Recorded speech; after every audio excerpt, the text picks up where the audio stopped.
Trainer Cameroon লর্ডের হাঁকডাক, circular drill, সাত সকালে পার্থের প্রচণ্ড গরমেও আনিকা মনিকাদের গা গরমের সেশন। ক্যামেরুন পার্থের লোকাল বয় খুব ভালো করেই জানেন এই ওয়েদারে মেয়েদের কেমন অনুশীলন দরকার।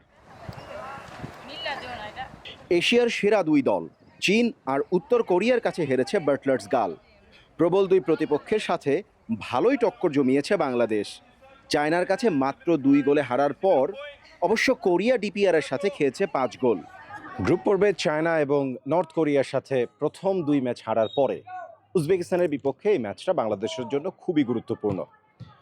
গাণিতিক মারপ্যাচে এখনও পর্যন্ত বাংলাদেশের কোয়ার্টার ফাইনালে খেলার সম্ভাবনাটা বেশ ভালোভাবেই বেঁচে আছে।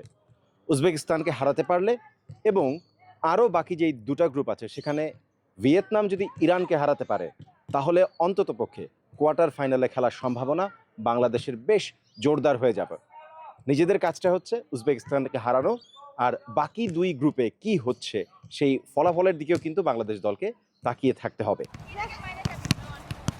এখন হিসাব একটাই, র্যাঙ্কিংয়ে আফিদাদের চেয়ে 53 ধাপ এগিয়ে থাকা উজবেকিস্তানকে হারাতেই হবে।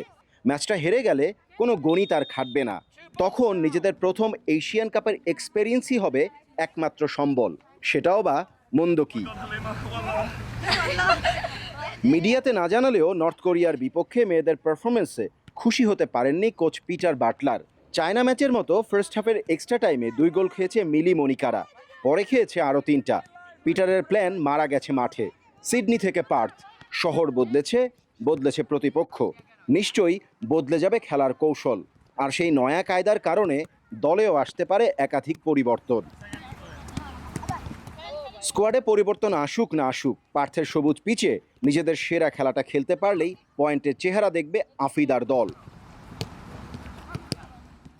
পার্থ ওভালে ঠিক আমার পেছনেই দেখা যাচ্ছে বাংলাদেশের পতাকা। Sydney, Partha, Asian cup football, বাংলাদেশের নারীরাই এই গৌরব এনে দিয়েছে বাংলাদেশকে। মারিয়া, মিলি, ঋতুপর্ণারা মাঠের ফুটবলে চায়না কোরিয়ার মতন প্রবল প্রতিপক্ষের বিপক্ষে যে ধরনের রেজিলিয়েন্স শো করেছে, যে লড়াকু মনোভাব শো করেছে, সেই জায়গা থেকে এই কথাটা নিশ্চিতভাবেই বলা যায় শক্তিতে অপেক্ষাকৃত দুর্বল উজবেকিস্তানের বিপক্ষে ম্যাচটা হবে খুবই ইন্টারেস্টিং। বাছাই পর্বে ঠিক উজবেকিস্তানের সমশক্তির দল মিয়ানমারকে হারিয়েই কিন্তু প্রথমবারের মতন এশিয়ান কাপের টিকিট কেটেছিল বাংলাদেশ। সুতরাং এই ম্যাচটা থেকে বাংলাদেশ দল অন্ততপক্ষে 3 পয়েন্ট, যদি সেটাও না হয় 1টা পয়েন্টও যদি নিয়ে যেতে পারে তাহলেই সেটা বাংলাদেশ ফুটবলের জন্য হতে পারে বড় একটা বিজ্ঞাপন। হাসান মাহাদি, স্টার নিউজ, পার্থ, অস্ট্রেলিয়া।